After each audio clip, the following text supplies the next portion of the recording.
सबसे पहले कोरोना, उसके बाद चांदीपुरा और अब फिर से एक नया वायरस और उसके साथ ही साथ उसका डर।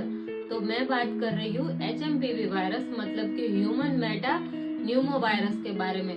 तो कोरोना के बाद हर वायरस का नाम सुनते ही हमें डर उतना ही लगता है ना, क्योंकि कोरोना वायरस के बाद किसी भी वायरस का नाम सुनते ही वो सारे दृश्य हमारे सामने आते हैं कि वो हॉस्पिटल का फुल होना, भागती हुई एम्बुलेंस, उतने सारे कॉम्प्लिकेशंस, वो सारी चीजें याद आती है। तो हमें किसी भी वायरस का नाम सुनते ही डर बहुत लगता है। तो क्या इस वायरस से सच में डरने की जरूरत है?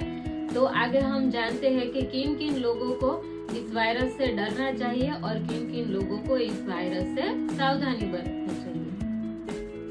तो HMPV वायरस क्या है? तो HMPV का पूरा नाम है ह्यूमन मेटा न्यूमो वायरस, की जो negative sense single stranded RNA virus है और ये पहली बार नहीं पाया गया है। फर्स्ट टाइम ये 2001 में नेदरलैंड में आइसोलेट हुआ था। तो HMPV वायरस के सिम्टम्स क्या है? तो इसके सिम्टम्स कॉमन कोल्ड मतलब कि फ्लू जैसे ही सिम्टम्स है, जैसे कि नाक बहना, छींके आना, सर्दी, जुकाम, बुखार आना, ये सारे कॉमन कोल्ड जैसे ही सिम्टम्स है।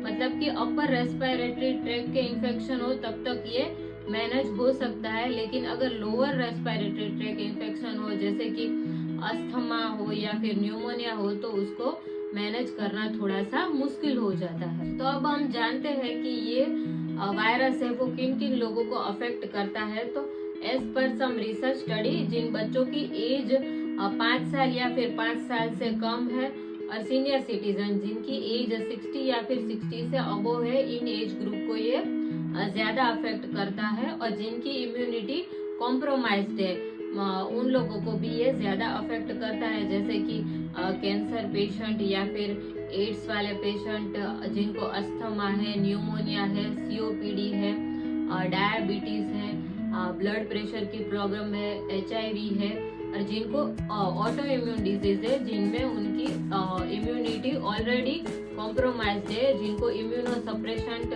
ड्रग दिए जाते हैं, उन सारे एज ग्रुप को और इन सारे पेशेंट को ये सबसे ज्यादा अफेक्ट करता है।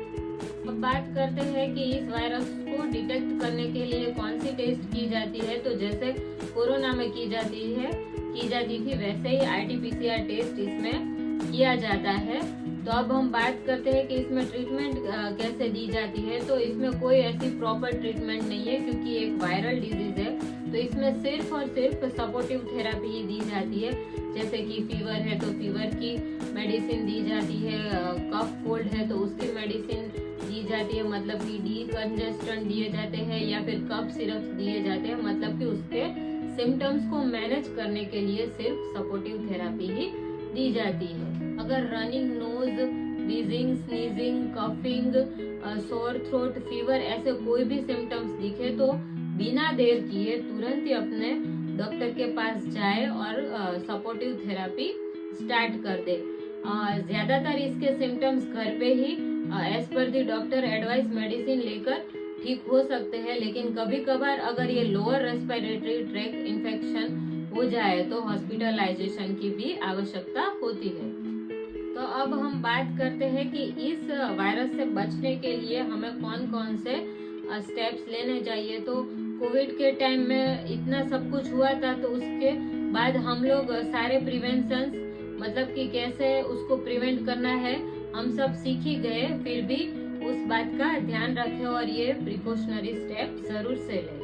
तो इस वायरस से बचने के लिए हमें कौन कौन से प्रिकॉशनरी स्टेप्स लेने हैं, जैसे हम कोविड टाइम में प्रिकॉशनरी स्टेप्स लेते थे वैसे ही कि हम भीड़ भाड़ वाली जगह पे जाए तो मास्क का इस्तेमाल करें, प्रॉपर डिस्टेंस मेंटेन करें, सैनिटाइजर का इस्तेमाल करें, प्रॉपर हैंड वॉशिंग टेक्निक से अपने हाथ को साफ करें, बिना आवश्यकता के किसी सरफेस को बार बार टच ना करें, अपने मुंह को, नाक को, आंख को बिना आवश्यकता के टच ना करें।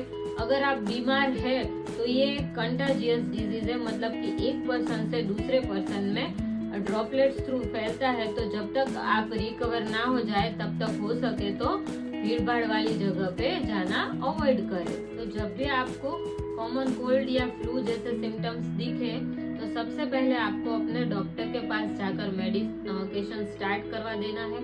उसके बाद इस दौरान आपको प्रॉपर रेस्ट करना है, पब्लिक प्लेस में जाना अवॉइड करना है, घर में भी कुछ दिनों के लिए अपने आप को आइसोलेटेड रखना है ताकि दूसरे लोगों में ये इन्फेक्शन ना फैले। इस दौरान आपको अपने आप को रिहाइड्रेटेड रखना है। इसके लिए आपको ज्यादा अमाउंट में फ्लूइड लेना है। जैसे कि मैंने पहले ही आपको बताया कि जिनकी इम्यूनिटी कॉम्प्रोमाइज्ड है उनको ये इन्फेक्शन होने के चांसेस ज्यादा है और उसमें भी लोअर रेस्पिरेटरी ट्रैक इन्फेक्शन होने के चांसेस बढ़ जाते हैं। तो उसके लिए आपको क्या करना है, इम्यूनिटी बढ़ाने के लिए आपको सबसे पहले तो बैलेंस डाइट लेना है, बाहर का खाना खाना अवॉइड करना है और विटामिन सी जो कि हमारी इम्यूनिटी को बूस्ट करता है, तो विटामिन सी रिच फूड आपको लेना है और ज़रूरत पड़े तो आप विटामिन सी सप्लीमेंट्स भी ले सकते हैं।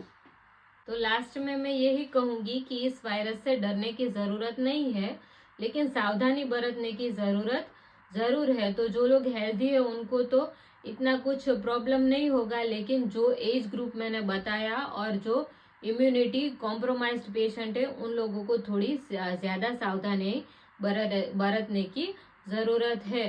तो आज के लिए सिर्फ इतना ही, मिलते हैं नेक्स्ट वीडियो में। Thank you.